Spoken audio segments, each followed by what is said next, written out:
అద్దం పగిలితే శబ్దం వస్తుంది, కానీ గుండె పగిలితే నిశ్శబ్దమైపోద్ది.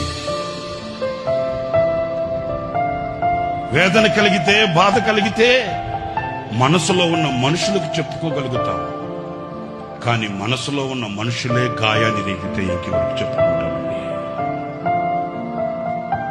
అంటున్నారని చెప్పే మాట. వేదన కలిగితే, బాధ కలిగితే మనసులో కొందరు ఉంటారండి, వాళ్ళతో చెప్పుకుంటామండి.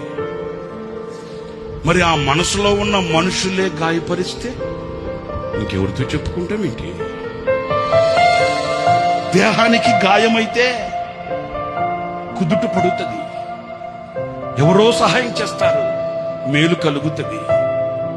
మరి గుండెకే గాయమైతే గుండె గాయాన్ని చూడగలిగిన వాడు ఎవడున్నాడండి?